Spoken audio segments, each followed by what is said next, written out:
యేసయ్యా నీవున్న చాలయ్యా, నీవేలే నాకాధారం. నా యేసయ్యా నీవేలే నాకాశ్రయం. ప్రార్థనలో ఉన్న శక్తిని, ప్రార్థనలో ఉన్న శక్తి విలువలను ఈరోజు వాక్యం ద్వారా మనం నేర్చుకుందాం. 2వ రాజుల గ్రంథం 6వ అధ్యాయం. 2వ రాజుల గ్రంథం 6వ అధ్యాయంలో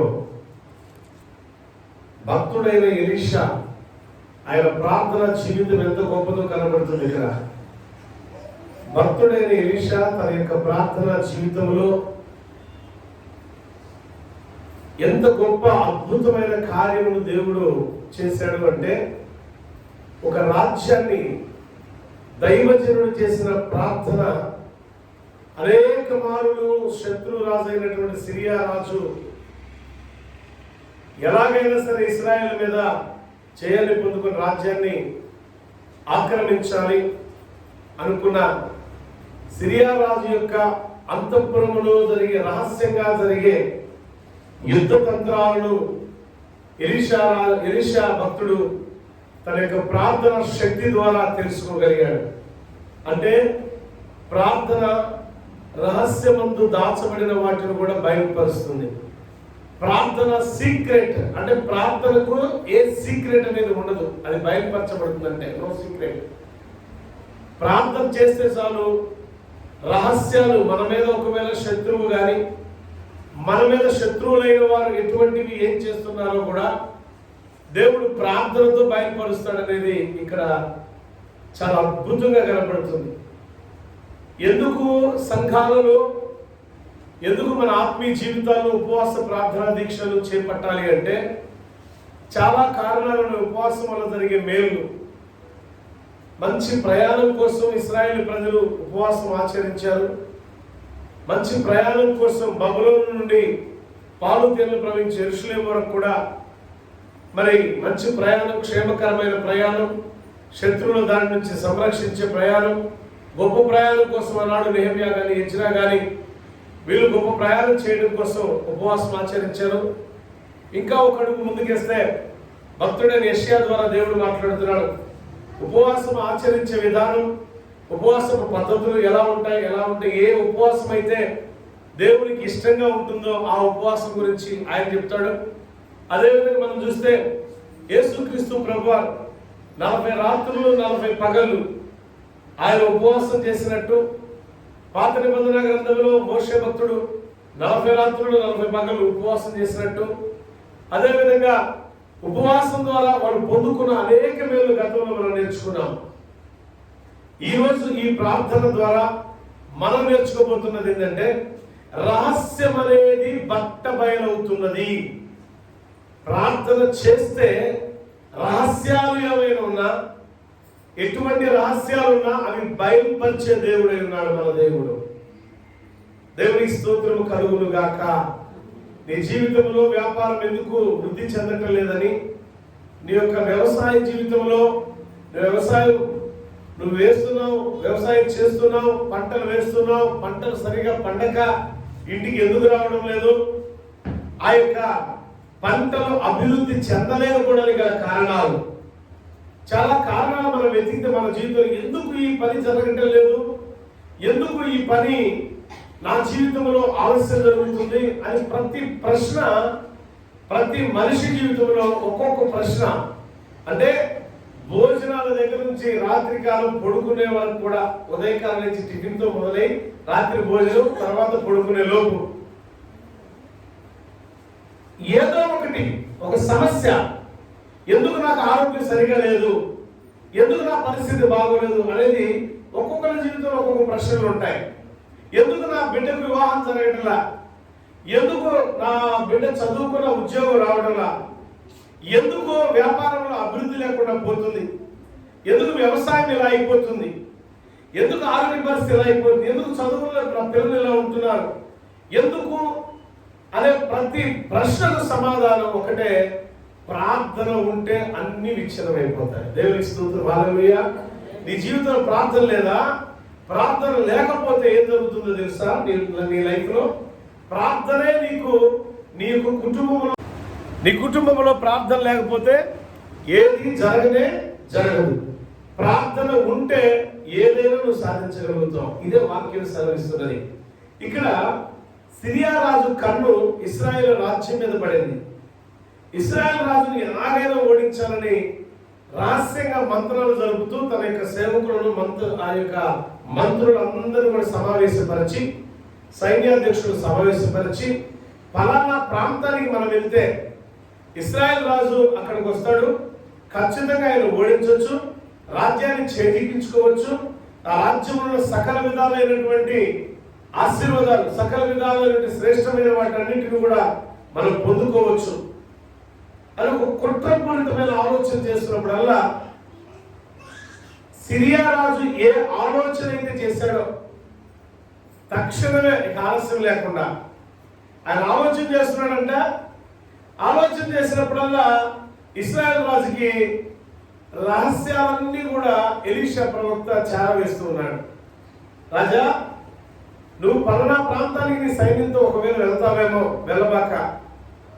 బలమైన సైన్య సమూహం, సిరియా సైన్య సమూహం అనేది ఒక బలమైన సైన్య సమూహం అక్కడ నీ కోసం పొంచి ఉన్నది. ఒకవేళ వెళ్ళావంటే ఖచ్చితంగా చెప్తున్నాను ఓడిపోతావు, వెళ్ళబాక అన్నప్పుడు, ఎందుకంటే వాళ్ళు కుట్రపూరితంగా వస్తున్నారు. సిరియన్లు ఒక కుట్రపూరితంగా ఇశ్రాయేల్ రాజ్యాన్ని ఆక్రమించుకోవడానికి వస్తున్నారు. చూడండి, మనతో మంచిగా ఉన్నట్టే చాలా మంది మన ఇరుగు పొరుగు వారు కూడా మనతో మంచిగానే ఉంటారు, కానీ వాళ్ళ హృదయ ఆలోచనలు ఏముంటాయి? కుట్రపూరితంగా ఉంటాయి. మనల్ని మంచిగా తీసుకెళ్తారు, నాశనకరమైన గోతులు నెట్టి వేసేవాళ్ళు ఎంతమంది లేరు ఈరోజు? చాలా మంది ఉన్నారు సొసైటీలో. ఎందుకంటే మోసం అనేది బహుగా పెరిగిపోతుంది ఈ సొసైటీలో. మోసం అనేది బహుగా పెరిగిపోతూ వృద్ధి చెందుతుంది. మోసం, అబద్ధం, అక్రమం చెలరేగిపోతున్నది. ఎందుకు చెలరేగిపోతుంది ఈ రోజునంటే, వాక్యం సెలవించిన ప్రకారం యేసుక్రీస్తు రాకడ సమయంలో మోసగాళ్ళు ఎక్కువైపోతారని, అబద్ధాలు చెప్పేవారు ఎక్కువగా ఉంటారని, అనేకులను మోసపరచడమే కాదు, అబద్ధాలు చెప్పడమే కాదు, వాళ్ళు వాళ్ళ తంత్రాలతో మనకున్న భక్తి గల జీవితాలు వాళ్ళు పాడు చేస్తారని వాక్యాలు ఎన్నో ఆధారాలు ఉన్నాయి. అయితే ఈరోజు మనం నేర్చుకోవాల్సిన పాఠం ఏంటంటే, రహస్యంగా సిరియా రాజు తన సైన్యాధ్యక్షులతో, రహస్యంగా సిరియా రాజు తన మంత్రులతో అంతఃపురంలో కూడుకున్నది ఎలా బయటకు వస్తుంది చూడండి ఒకసారి. 10వ వచనం నుంచి 13వ వచనం నుంచి చదువుదాం. 10 నుంచి మనకు ఉంటాయి. ఇశ్రాయేల్ రాజు దైవజనుడు తనకు తెలిపిన హెచ్చరిక చేసిన స్థలములకు పంపి సంగతి తెలుసుకొని తన వారిని రక్షించుకునేను. 9వ వచనంలో ఉంటుంది, దైవజనుడు ఇశ్రాయేల్ రాజులకు వర్తమానం పంపి, ఫలానా స్థలములకు నీవు పోవద్దు, అతనికి సిరియన్లో వచ్చి దిగి ఉన్నారని రాజుకు తెలియపరచగానే వెంటనే ఇశ్రాయేల్ రాజు అన్నాడు, అయ్యా, ఇదిగో దైవజనుడు చెప్పిన మాట ప్రకారం ఫలానా స్థలంలో సిరియన్లో సైన్యం ఉన్నదట, ఆ సైన్యం ఉన్నదో లేదో ఒకసారి కనుక్కోండి అని చెప్పి తన వారిని పంపినప్పుడు అక్కడికి వెళ్ళగానే వారి సైన్యాన్ని కనుగొని వెంటనే ఇశ్రాయేల్ రాజు వర్తమానం చెప్తారు. అయ్యా రాజా, మీరు అన్నట్టుగా మీరు వెళ్ళిన ప్రాంతంలో, మీరు చెప్పిన ప్రాంతంలో సిరియన్లు పొంచి ఉన్నారు, శత్రువులు పొంచి ఉన్నారు. శత్రువు ఎప్పుడు పొంచి ఉన్నాడో, శత్రువు మన కుటుంబ పక్షాన పొంచి ఉన్నాడా లేదా, మన వ్యాపార ఉద్యోగ వ్యవసాయ విషయాల్లో శత్రువు పొంచి ఉన్నాడా లేదా, మన ఆరోగ్య విషయాల్లో శత్రువు పొంచి ఉన్నాడా లేదా నువ్వు తెలుసుకోవాలంటే ప్రార్థన అనే జీవితాన్ని కలిగి ఉండాలి. ఎంతమంది ప్రార్థన జీవితాన్ని ఈరోజు కలిగి ఉంటున్నారు? నాకు అప్పుడప్పుడు అనిపిస్తుంది, ఎందుకు దాదాపు 2-3 సంవత్సరాల నుంచి నేను ఎదగలేకపోతున్నాను, ఏ సంవత్సరం పాటు ఎందుకు ఇలా జరుగుతుంది అని అనుకుంటుంటే కొన్ని సందర్భాల్లో. కానీ ఎక్కడో చోట దేవుడు వాక్యానుసారంగా నాతో మాట్లాడుతూ ఉంటాడు. ఈ రోజు కూడా ఈ వాక్యం చెప్తున్న సమయంలో కూడా నాలాగా ఆలోచిస్తున్న మీకు కూడా దేవుడు చెప్తున్న సందేశం ఒకటే. ఏంటయ్యా అంటే, మన జీవితంలో ఎదుగు బొదుగు లేని మన బ్రతుకులో ఆ ఎదుగుదల ఎందుకు లేదు అని అంటే మన దగ్గర నిజంగా ప్రార్థన ఉన్నదా? ప్రార్థనా జీవితం మనం కలిగి ఉన్నామా? ప్రార్థనా జీవితం కలిగి ఉన్న ఎలీషా శత్రువులు పొంచి ఉన్నారు అని కనిపెట్టాడు, రహస్యాన్ని ఛేదించాడు ప్రార్థనతో. ఈరోజు నీ జీవితంలో ప్రార్థనతో రహస్యాన్ని ఛేదించలేకపోతున్నావు అంటే, మోకాళ్ళ నుంచి అనుభవం కలిగి లేకపోతున్నావు అంటే కారణం ఏంటంటే ప్రార్థనకు నీ యొక్క దేహము ప్రార్థనకు విధేయత కలిగి ఉండలేకపోతుందంటే, ప్రార్థన అనగా అది నీకు ఇష్టంగా మార్చబడలేకపోతుందంటే నువ్వు ఒకవేళ శరీర క్రియలు కోరుకుంటున్నావేమో. ఆత్మానుసారమైన ఉద్యోగం కంటే శరీరానుసారమైన క్రియలను కోరుకొని శరీరానుసారముగా ఉండడానికి నువ్వు ఇష్టపడుతున్నావేమో. నా ప్రియ సహోదరి సహోదరుడా, నువ్వు ఎలా ఉండడానికి ఇష్టపడుతున్నావు ఒక్కసారి ఆలోచన చేయి. దైవజనుడైన ఎలీషాకి రహస్యంలో దాచబడినవన్నీ తెలుసుకోగలిగింది, రహస్యమందు దాచబడినవన్నీ గ్రహించగలిగింది, ఆ రాజ్యంలో ఎక్కడ ఏముందో ప్రార్థన ద్వారా తెలుసుకోగలేనిది, ఆ సిరియా రాజ్యంలో ఏముందో తెలుసుకోలేడా, ఇస్రాయేల్ రాజ్యంలో ఏముందో తెలుసుకోలేడా, సంపదే కావాలంటే ఎలా చేయాలో తెలుసుకోలేడా, అన్ని తెలుసుకోగలడు. కానీ ఇక్కడ ఎలీషా దైవజనుడు కోరుకుంటుంది ఏంటంటే రాజ్యాన్ని, రాజరికాన్ని, ఆస్తిపాస్తులను, ఇంకా వస్త్ర వైఢూర్యాలను, ఇంకా నగలను, కావలసిన భూములను ఇవేమీ కోరుకోవట్లేదు. కానీ దేవుని ఆత్మశక్తితో ఎల్లవేళలా దేవుని స్తుతించేవాడిగా నేనుండాలి అని మాత్రమే కోరుకున్నాడు. ఆయన దేవునితో సాహసించడానికి ఇష్టపడ్డాడు. ఈరోజు నేను క్రైస్తవుడను, నేను యేసు కుమారుడను, కుమార్తెలను చెప్పుకుంటూ క్రైస్తవ జీవితంలో జీవించే ఎంతమంది నిజంగా దేవునికి అటువంటి విధేయత కలిగి ఉన్నారు? కొంచెం మనకి ఏదైనా ఆస్తిపాస్తులు పెరిగితే మన ప్రార్థనా జీవితం తగ్గిపోతుందేమో. ధనాపేక్ష సమస్త విధాలైనటువంటి కీడులకు మూలం. ధనం వృద్ధి చెందే కొద్ది దేవునికి మనం దూరంగా మారిపోతున్నామేమో. రాజుగారికి జరిగే విషయాలు తెలియజేయగలేనిది రాజుగారికి ఆరోగ్య పరిస్థితి తెలియజేయలేరా దైవజనులు? ఇక్కడ దైవజనుడు రహస్యంలో ఉన్న వాటిని కనుగొనడానికి ప్రధాన కారణం ఏంటంటే, ఒకటి మీరు గమనించాలి, రహస్యంలో ఉన్న వాటిని ఛేదించేది ప్రార్థన అని నేర్చుకోవాలి. చీకట్లో రహస్యంగా దాచబడిన వాటిని వెలుగులోకి తెచ్చేదే ప్రార్థనా శక్తి. ఎలీషాలో ఎంత ప్రార్థన శక్తి ఉంటే ఎక్కడో పొరుగు రాజ్యంలో రహస్యంగా జరుగుతున్న మంతనాలని గ్రహించగలిగే రాజుకు చెప్పగలిగాడు. అంటే నిరంతరం ఈయన ఏం చేశాడంటే దేవునితో సహవాసం చేయడానికి ఇష్టపడ్డాడు, మనుషులతో కాదు. మనం గమనించండి, ఈ రోజుల్లో దైవజనులు ఏదన్నా ఒకటి చెప్పి ఎలాగైనా సరే, చాలా మంది ఏం చేస్తారంటే ఎలాగైనా సరే, అందరూ కాదండి, కొందరు ఏం చేస్తారంటే మనుషుల మెప్పును పొందుకునే రీతిలో వాక్యాన్ని బోధించి ఆ మనుషుల దగ్గర నుంచి రాబట్టవలసినవన్నీ రాబడతారు. కొంతమంది నగలు రాబడతారు, కొంతమంది డబ్బులు రాబడతారు, కొంతమంది స్థలాలు రాబడతారు, ఎన్నో. కానీ ఆ రోజుల్లో దైవజనులు అంటే ఇలా లేరు, వ్యాపారస్తులుగా లేరు. ఈరోజు వ్యాపారాలు అయిపోయినాయి. దైవత్వం కూడా దేవుని పేరు చెప్పుకొని వ్యాపారాలు చేసే మహాభక్తులు ఎందరో ఉన్నారు.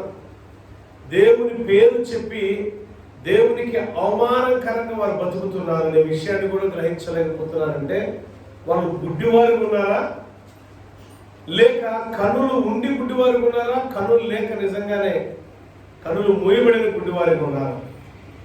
ఇక్కడ ఒక ఆయన ఇదే ఎలీషా పక్కనే ఒక దాసుడు, ఎలీషాతో పరిచారకుడు ఉన్నవాడు, ఒక సేవకుడు. చూడండి ఎలీషా ఎంత ప్రార్థనా శక్తి కలిగిన వాడో అవన్నీ గమనిస్తున్నాడు. ప్రార్థనలో మెరుగులను తెలుసుకుంటున్నారు, ప్రార్థనలో ఎదగడానికి ఇష్టపడుతున్నారు. ప్రార్థన ప్రార్థన ప్రార్థన ఎందుకు ప్రార్థన అంతసేపు చేయాలి?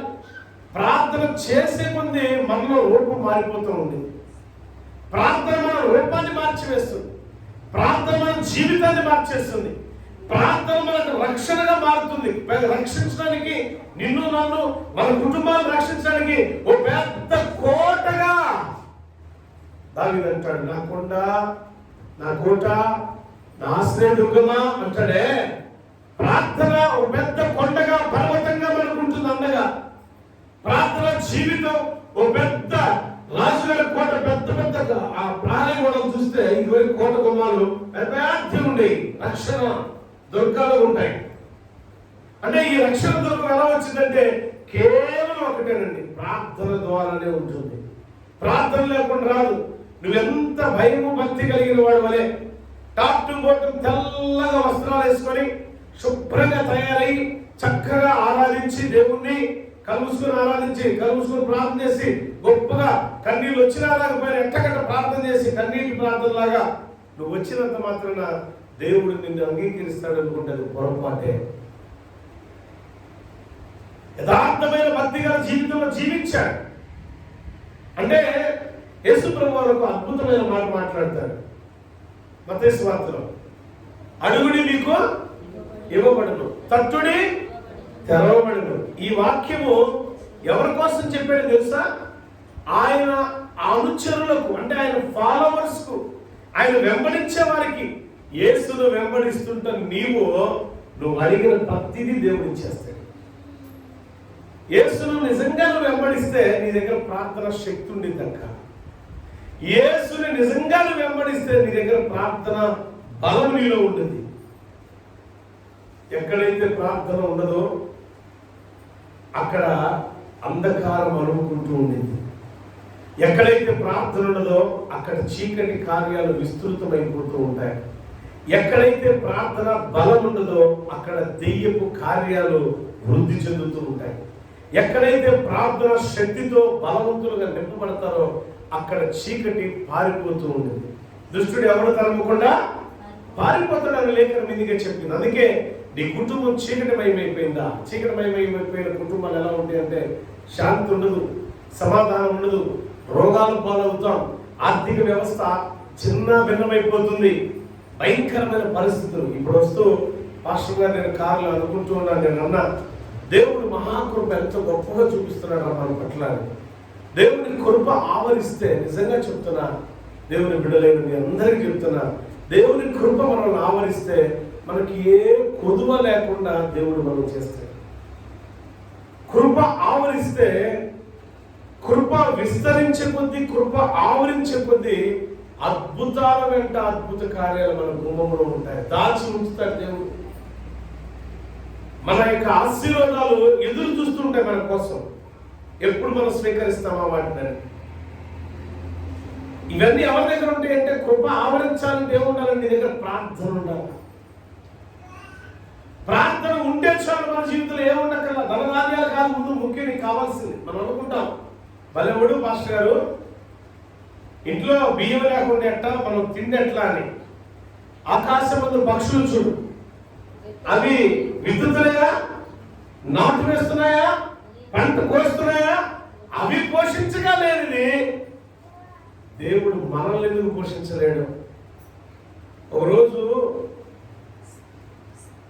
ఇంట్లో ఏమీ లేవు, అంత అన్నం పెట్టింది, నాకు సగం తిన్నప్పుడు ఆమె అడిగినాడు, అమ్మ నువ్వు తిన్నావా అంటే కళ్ళం నీళ్ళు అలా కార్చేసింది. ఏంటంటే 2 రోజుల నుంచి రైసే లేవయ్యా అంది. మా సేవా దినపు ప్రారంభ రోజుల్లో పిల్లలు తిన్నారా అంటే పిల్లలు ఊసేసి వెళ్ళిపోయారు, పాడైపోయారు అన్నం పెడితే 2 రోజుల ముందు చూడేవారు. ఆ రోజు ఉపవాస దీక్షతో దూరం వెళ్ళిపోయి ఏకాంతంగా ప్రార్థన చేశారు. ఇది మొదలుకొని ఇలాంటి కరువు నా కుటుంబంలో ఉండకూడదు ప్రభువా. దేవుడు నిశ్చయంగా నా ప్రార్థన ఆలకించి సమృద్ధిని ఇవ్వడం ప్రారంభించాడు. నిజంగా ఆ దినం మొదలుకొని ఈ దినం వరకు దేవుడు ఎలా నన్ను వృద్ధిలోనికి తీసుకొచ్చాడో నాకు తెలుసు. అందుకే చిన్న చిన్న సంఘాలు, చిన్న చిన్న సేవకులు, చిన్న చిన్న సంఘాలు అనుకున్న సంఘాలని ప్రోత్సాహపరిచే ఒక కార్యక్రమం చేయబడతాయి. ఇప్పుడు కూడా నేను నాకు చేతనైన పరిధిలో చిన్న చిన్న సేవకులు, చిన్న చిన్న సంఘాలు కట్టుకునే సేవకులు ఎవరు వస్తే అలాగా వాళ్ళు నాలాంటి వాళ్ళే, నాలాగా అలా నలిగిపోతున్న వాళ్ళే దేవుని పరిచయాలని సహాయం చేయడానికి నా చేయగలి నా కుటుంబ హస్తం కానీ ఎప్పుడు ముందే ఉండేది. ఎందుకంటే అది దేవుడు ఇచ్చింది కాబట్టి, దేవుడికే. దీంట్లో కూడా మోసగా తయారవుతారు. సేవ చేయకపోయినా సేవ చేస్తున్నట్టు వచ్చే వాళ్ళు కూడా కొందరు ఉంటారు. మోసగాళ్ళకి స్థానం ఉండకూడదు ప్రభా నా దగ్గర అని కోరుకుంటే ఎప్పుడు కూడా. ఎందుకంటే దేవుడు ఇచ్చేది దేవుడికే సమర్పించాలి. ఇది నా ఉద్దేశం. ప్రియ దేవుని సంగమా, ప్రార్థన మన జీవితాలకు పెద్ద కోట గుమ్మానం వంటి రక్షణ కవచము లాంటిది. ఇశ్రాయేలు రాజ్యానికి రక్షణ కవచం ఏంటంటే ఎలీషా ప్రార్థన. ఒక రాజ్యానికి రక్షణ కవచంగా మారింది. ఆ రాజ్యంలో ఉన్న ప్రజలకు రక్షణ కవచంగా మారింది. ఈరోజు ఈ ఉపవాస ప్రార్థన విమలమ్మ గారి కుటుంబానికి, వాళ్ళ బిడ్డలకి రక్షణగా దేవుడు ఉంచునుగాక. ఈ వాక్యం విలుచున్న మీకు, మీ కుటుంబాలకు దేవుడు రక్షణ ఉంచునుగాక. ఆమేన్. నిజమే, ప్రార్థన కుటుంబాలకు రక్షణ, దేశానికి రక్షణ. అటువంటి ఉపవాస ప్రార్థన మనం విడిచిపెడుతున్నామంటే, అలాంటి ఉపవాస ప్రార్థన మనం దూరం అవుతున్నామంటే, ఉపవాసం ఆయాసం కాదండి, ఉపవాస ప్రార్థన ఉజ్జీవాన్ని ఇస్తుంది. ఉపవాస ప్రార్థన ఏమి ఇస్తుంది? మనకి ఉజ్జీవాన్ని ఇస్తుంది. ఉపవాస ప్రార్థన ఆయాసాన్ని ఇవ్వదు, ఉజ్జీవాన్ని ఇస్తుంది. ప్రైజ్ ది లార్డ్, హల్లెలూయా. అటువంటి ఉజ్జీవంతో ప్రతి సంఘములో ప్రతి వ్యక్తి రగిలించబడాలంటే మనం ప్రార్థన అనుభవం ఉండాలి. కొంతమంది పాటలు పాడతారు, పాటలు అయిపోగానే మా పాటలు అయిపోయిన ప్రక్రియ అనుకుని పక్కకి వెళ్ళిపోతాం. వాక్యం వినము. నేనంట వాక్యం వినాలి, బట్ విన్న వాక్యమును బట్టి వాక్యం ఎంతసేపు వింటే అంతకు రెట్టింపుగా ప్రార్థన చేయాలి.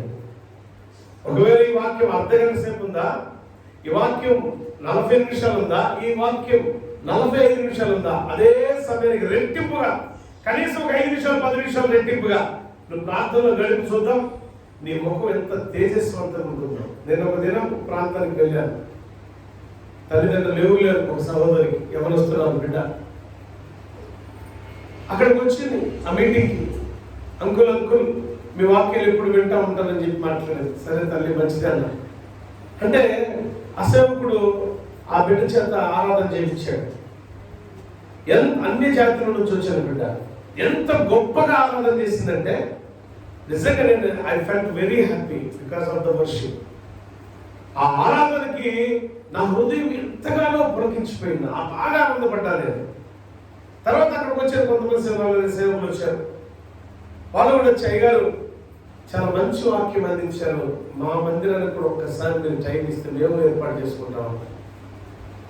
ప్రియమైన దేవుని సంగమా, ప్రార్థన ఎంత శక్తివంతంగా మారిందంటే నువ్వు ఊహించని కార్యం ఏదైతే ఉందో అది దేవుడు చేయడానికి సిద్ధంగా ఉంటాడు. ఊహించని కార్యం ఏదైతే ఉందో దేవుడు చేయడానికి సిద్ధంగా ఉన్నాడు. అలా ఉంటాడు. ప్రార్థన ద్వారా జరిగే మేలు అది. ఎలీషా ప్రార్థన ఇశ్రాయేలు యొక్క రాజ్యానికి, ఇశ్రాయేలు యొక్క జాతి ప్రజలకు ఓ పెద్ద రక్షణ కవచంగా మారింది.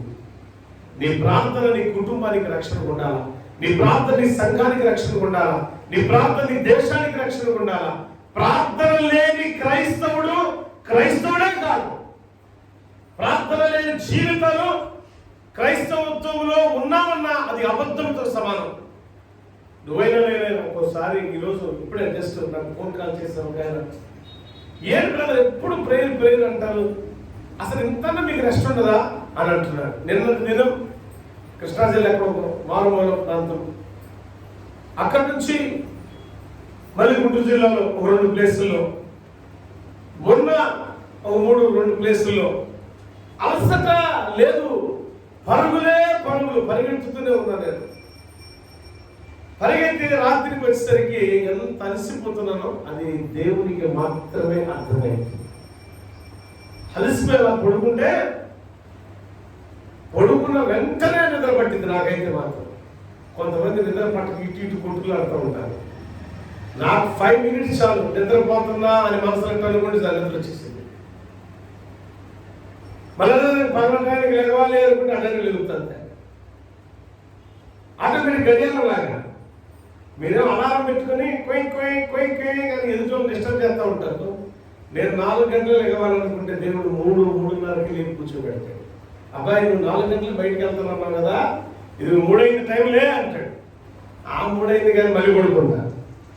మళ్ళీ 3:30 లేపుతాడు. ఏ టైం అప్పుడు అడవుడిగా తన బయలుదేరి తెల్లవారు బయలుదేరి వెళ్ళిపోతూ ఉంటారు. ఇలా జీవితం కొనసాగిపోతుంది. ఎంతకాలం ఈ హుషారు? దేవుడు ఓపిక ఇచ్చినంత వరకు పరిగెడతానే ఉండాలా? నేను చెప్తున్న మాట ఏంటంటే, మీ అందరికి కూడా మిమ్మల్ని దేవుడు ప్రేమిస్తున్నాడు. మనుషులు ఎవరు ప్రేమించదక్కర్లా, దేవుడు మిమ్మల్ని ప్రేమిస్తున్నాడు కనుక ఈ వాక్యం ఇస్తున్నాడు. నీ ప్రార్థన నీ భర్తకు, నీ బిడ్డలకు, నీ కుటుంబానికి, నీ సంఘానికి, నీ దేశానికి కాపుదలుగా ఉంటుంది. అలాంటి ప్రార్థన చేయాలి. నీ ప్రార్థన నీ సంఘాన్ని, సంఘ బిడ్డలను ఒక చైతన్యవంతులు చేసే రీతిలో ఉంటుంది. ఆ ప్రార్థన చేయాలి. నీ ప్రార్థన నీ కుటుంబంలో ఉన్న ప్రతి ఆటంకాన్ని తొలగింపజేస్తుంది. ఆటంకంగా, అడ్డుగోడగా, బలమైన శత్రువు ఉన్న సిరియా దేశపు రాజు, రాజ్యములో ఉన్న అధికారులు, అధిపతులు, సైన్యాధిపతులు అందరూ చేసిన కుట్ర ఒకసారి, 2 సార్లు, 3 సార్లు, ఎన్ని సార్లు చేస్తే అన్ని సార్లు కుట్ర విఫలమైపోతుందని లాస్ట్కి సిరియా రాజు అంటాడు తన దగ్గర ఉన్న సేవకులు పిలిచి, అయ్యా, ఈ 2వ రాజుల గ్రంథంలో ఈ యొక్క 6వ అధ్యాయంలో నేను చదువుతున్న మాటలు పిలిచి అంటాడు, తన సేవకులు పిలిచి, అసలు ఏం జరుగుతుంది? 11వ వచనం, సిరియా రాజు కల్లోలపడి తన సేవకులను పిలిచి, మనలో ఇశ్రాయేలు రాజు పక్షం వహించిన వారు ఎవరైనా ఉన్నారా మాకు తెలియజేయని వారిని అడుగగా, ఆ యొక్క సేవకులు అంటున్నారు, రాజమైన ఏలినవాడా, ఇశ్రాయేలు రాజు, చూడండి ఒక అద్భుతమైన మాట, అది చదవండి. ఇశ్రాయేలు రాజు పక్షమున ఎవరనూ లేరు కానీ ఇశ్రాయేలులో ఉన్న ప్రవక్త ఎలీషా అంతఃపురమందు ఏమంటున్నారట? అంతఃపురమందు మీరు అనుకున్న మాటలు. అబ్బా, అంతఃపురంలో రాజుగారు ఏమనుకుంటున్నాడో ఆ మాటలన్నీ కూడా ఎలీషా తెలిసిపోతుందట. ఎలీషా తెలిసిపోయి, దైవజనుడు ఒక ఆయన ఉన్నాడు, ఎలీషా ఆయన పేరు. ఇశ్రాయేలు రాజు పక్షాన్ని ఇక్కడ మన సైన్యములు ఎవరు లేరయ్యా, రాజద్రోహులు ఎవరూ లేరు, మరి ఎలా ఈ సీక్రెట్స్ అన్ని కూడా ఎలా వెళ్ళిపోతున్నాయంటే, అప్పుడు అంటున్నాడు సేవకులయ్యా, ఇశ్రాయేలు రాజు పక్షాన ఒక దైవజనుడు ఉన్నాడు. ఎవరున్నారంట ఇశ్రాయేలు రాజు పక్షాన? మీ పక్షాన దైవజనులు ఎందుకు ఉంటారు తెలుసా? చాలా మంది మనం కొన్ని సందర్భాల్లో దైవజనులు విస్మరిస్తారు, వదిలిపెట్టి ఏం పర్లా, నేను చేస్తే సార్ అన్నీ అయిపోతాయి, దెయ్యాలు అప్పుడే ఆవరించేది. ఇశ్రాయేలు రాజు భక్తుడే, ఆయన ఓన్ నిర్ణయం తీసుకొని వెళ్ళిపోయి యాజకత్వంలోకి వెళ్ళిపోయి ఆయన అడుగేసి వెళ్ళిపోయారు. అడిగేసి పాడైపోయిన వాళ్ళు చాలా మంది ఉన్నారు. కానీ ఇక్కడ ఈ సిచ్యువేషన్ వేరు. రాజు ప్రాక్టికల్ గా చూశాడు అన్ని. ఏంటప్పా ఎలీషా ప్రాంతం ఎలా చెప్పాడు? పలానా ప్రాంతంలో ఇశ్రాయేలు దండు ఉంది, శత్రువుల దండు ఉంది అని చెప్పాడు కదా. ఈ రహస్యాలు ఎలా ఛేదించాడు ఒకసారి చూసి వద్దామని చెప్పి తనకు నమ్మకస్తులైన వారిని కొంతమందిని పంపిస్తాడు. నిజంగా చూశాడు, వచ్చాడు, నిజమే, దైవజనుడు చెప్పిన మాట అక్షర సత్యం అని నమ్మాడు. తర్వాత సిరియా రాజు పరిస్థితి చూడండి, ఎన్నిసార్లు కుట్ర చేసిన విఫలమైపోతుంది. ఒకవేళ ఇశ్రాయేలు రాజు పక్షాన ఎవరైనా ఇక్కడ మన సైన్యం నుండి రహస్యాలని బయటకు పంపిస్తున్నాడా? ఒక అనుమానం లేదు. ఇశ్రాయేలు రాజు పక్షాన ఉన్నవాడు కూడా అంటే ఒక దైవజనుడు ఉన్నాడు. He is the powerful man of God. He knows everything. You want about your planning on Israel. అసలు ఆ ఇశ్రాయేలు ప్రజల పట్ల, ఆ రాజ్యం పట్ల నువ్వు ఏం ప్లాన్ చేస్తున్నావో he knows everything through his prayer. ఆయన ప్రార్థన శక్తితో నువ్వు ఏమైతే అనుకుంటున్నావు ఈ మొత్తం తెలుసుకుంటున్నాడు ఆయన. నోటిలో నుంచి వాక్యం ఒక చోట ఉంది, దావీదు అంటాడు, నా హృదయంలో ఉన్నది నోటి నుంచి బయటకు రాకమునుపే దాన్ని ఎరిగిన దేవుడు. ఎవరంట? దేవుడు మన హృదయంలో ఉన్న ఆలోచన నోటి ద్వారా బయటకు రాకమునుపే ఎరిగిన దేవుడు. ఆ దేవుడు ఇప్పుడు ఎవరితో ఉన్నాడు తెలుసా? ప్రార్థన చేయగా ఎలీషాతో ఉన్నాడు. మన నోటిలో నుంచి మాట బయటకు రాకమునుపే గ్రహించే సంపన్నమైన దేవుడు, సర్వశక్తిమంతుడైన దేవుడు ఎలీషా పక్షాన ఉండడానికి కారణం ఏంటి తెలుసా? Because of the prayer. ఎందుకంటే ప్రార్థన. దేవుడు ఇశ్రాయేలు పక్షాన్ని నిలబడటానికి, ఎలీషా పక్షాన్ని దేవుడు వచ్చి నిలబడటానికి, దేవుడితో సహవసించడానికి గల కారణం ఏంటంటే ప్రార్థన. ప్రార్థన అన్ని రహస్యాలను ఛేదిస్తుంది. నీ కుటుంబం ఎదగలేకపోవడానికి కారణం నీ ప్రార్థన ఏమో. సరిగా ప్రార్థన చేయట్లేదు. మనం ఒకే ఒక ప్రార్థన చేస్తాం. ఏంటి తెలుసా? మీరైనా నేనైనా గొప్ప ప్రార్థన చేయాలని ఏం చేస్తాం తెలుసా? తండ్రి నీ స్తోత్రాలు, ఇదిగో ఈ ఉదయకాలం ప్రయాణమే వెళుతున్నాను, నా భార్యని, పురుషులైతే నా బిడ్డల్ని, నన్ను దీవించమని వేసినప్పుడు అడుగుతున్నాను తండ్రి. ఇంత నుంచి ఏముండదు. ఇక ఇంకేమన్నా ఎంతసేపు చేసింది ఇదే మొక్క. ఈ మొక్క తప్ప ఇంకా బయటికి వెళ్ళలేదు. బట్ ఆ రోజు దైవజనులు చేసిన ప్రార్థన ఏంటంటే, ఇశ్రాయేలు దేశమును కాపాడు దేశం కోసం ప్రార్థన చేశాడు. దేశ పరిపాలకుల కోసం ప్రార్థన చేశాడు. దేశంలో ఉన్న సకల విద్యా నైపుణ్యత కలిగిన వారి కోసం ప్రార్థన చేస్తారు. దేశంలో ఉన్న అట్టడుగు ప్రజల నుంచి ఉన్నతమైన స్థితిలో ఉన్న వారందరి కోసం ప్రార్థన చేశారు. మనం కూడా మన దేశం కోసం, మన కుటుంబం కోసం, మన కుటుంబ పరిస్థితుల కోసం, దేశ సౌభాగ్యం కొరకు, దేశ పాలకుల కోసం, దేశంలో అధికారుల అధిపతుల కోసం ప్రార్థించే వ్యక్తులుగా మనం ఉంటే, మనం అడిగితే దేవుడు అందిస్తాడు. దేవునికి స్తోత్రం కలుగును గాక. ఆమేన్. ఆత్మపూర్ణులమై మనం జీవించాలి. ఇలా ఆత్మపూర్ణుడై జీవిస్తున్న ఎలీషా గురించి ఎవరు సాక్ష్యం చెప్తున్నారు తెలుసా? సిరియా దేశంలో ఎవరైనా సాక్ష్యం చెప్పేది? సిరియా దేశపు రాజు అయినటువంటి ఆ రాజు ప్రక్కనే ఉన్న సేవకులు చెప్తున్నారు రాజుకి, రాజా ఎవరిక్కడ లేరు, కానీ ఎవరిక్కడ లేరు, మరి ఎవరున్నారు? ఇశ్రాయేలు రాజు పక్షాన ఒక ఆయన ఉన్నాడు. ఆ ఒక్కడ చాలు నువ్వు అనుకున్నది మొత్తం బయటకు రావడానికి. నీ కడుపులో అంతా తోడేస్తాడు. చాలా మంది అంటారు కదా, అమ్మ ఆయన ఎలాంటి తెలుసా? ఎందుకంటే కడుపుల్లో పేగుల్లో ఉన్నది కూడా లెక్కేస్తాడు రోయి అంటారు ఇతరుల గురించి. అదే మనమే ఎంత లెక్కేస్తే మన దేవుడు ఇంకెంత లెక్కేయాలా?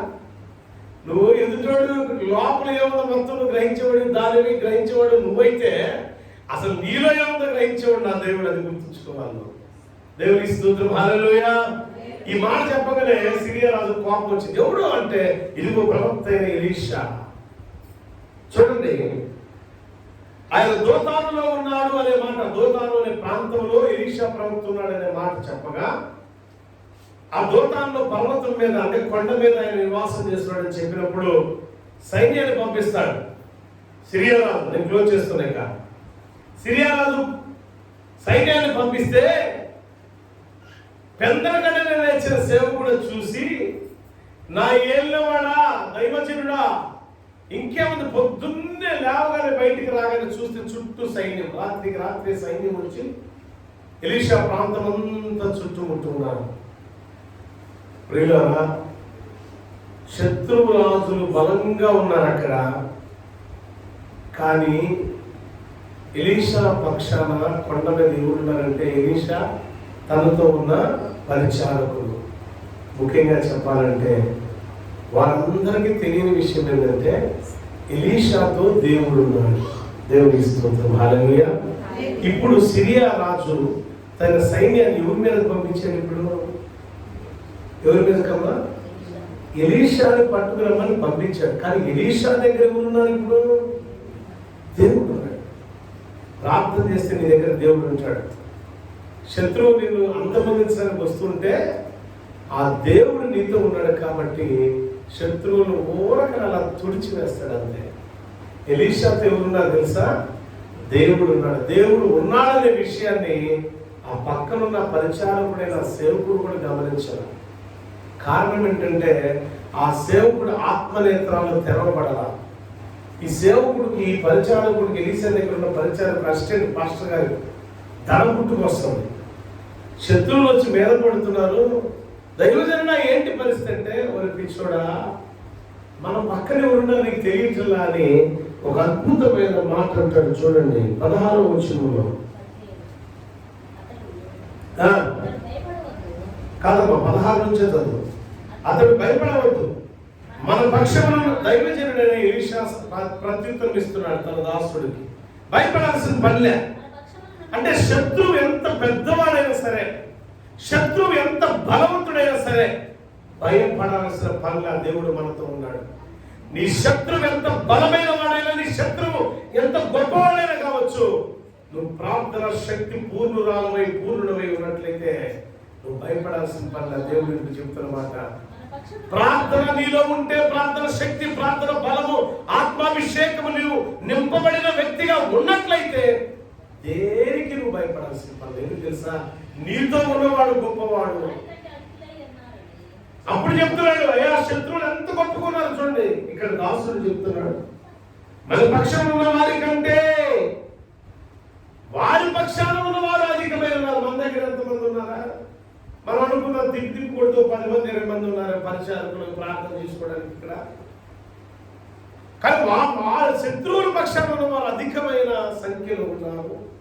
ఇలాంటి పరిస్థితులు మనం ఏం చేయగలుగుతాం ఆయన అని అంటుంటే 17వ వచనంలో ఒక అద్భుతమైన మాట. యెహోవా ప్రార్థన చేస్తున్నాడు.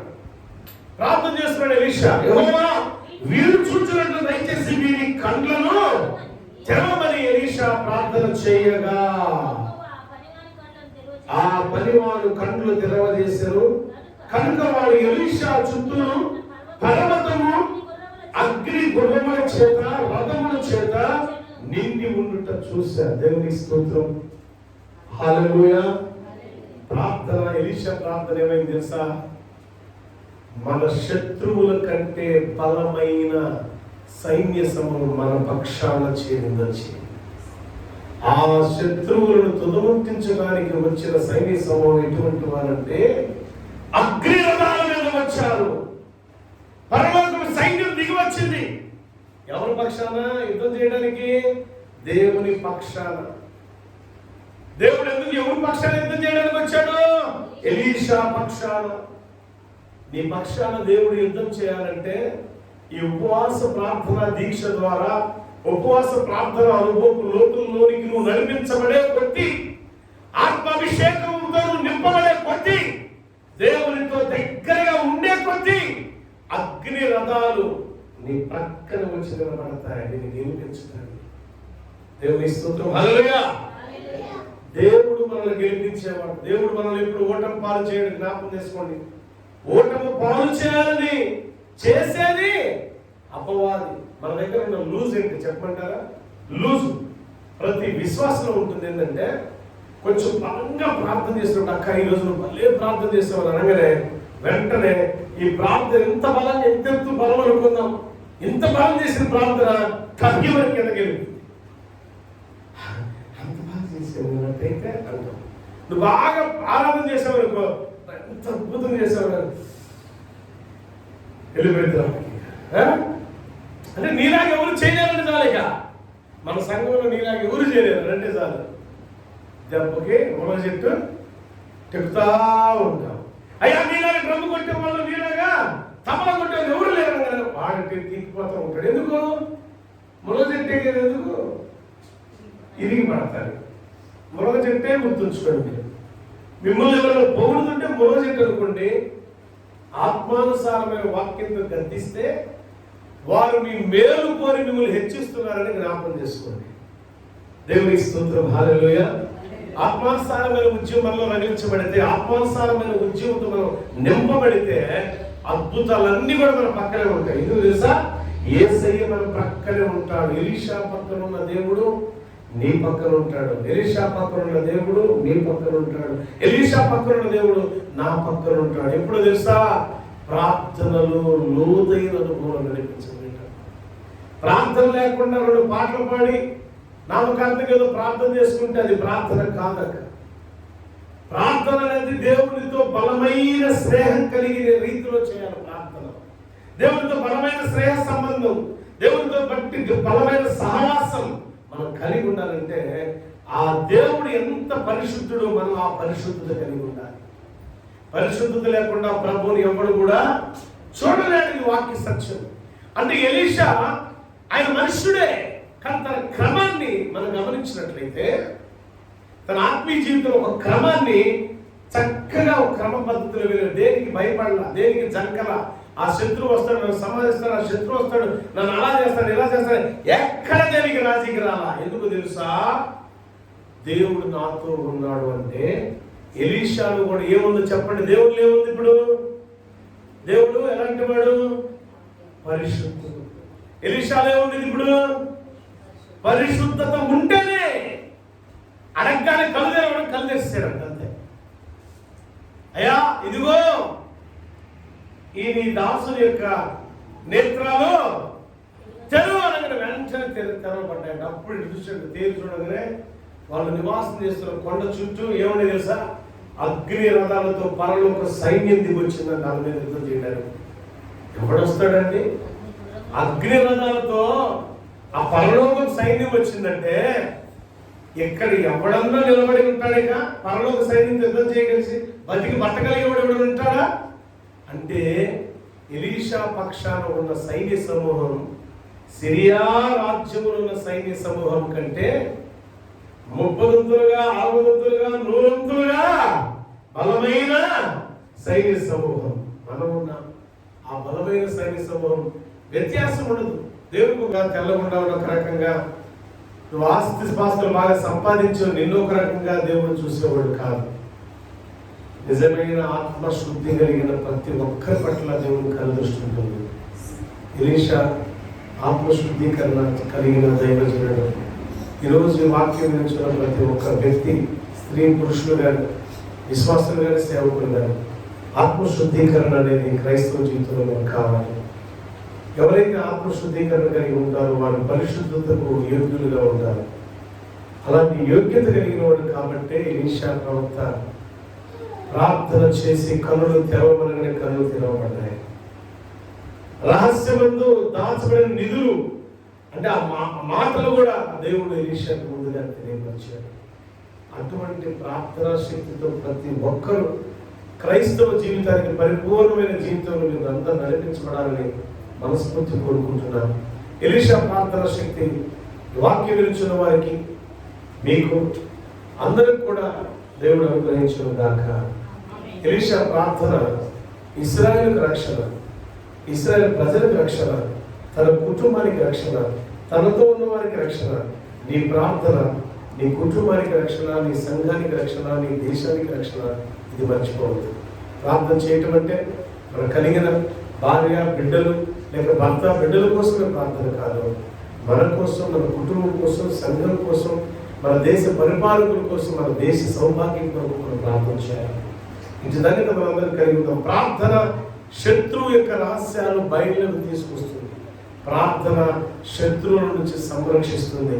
ప్రార్థనే క్రైస్తవుని ఆయుధం.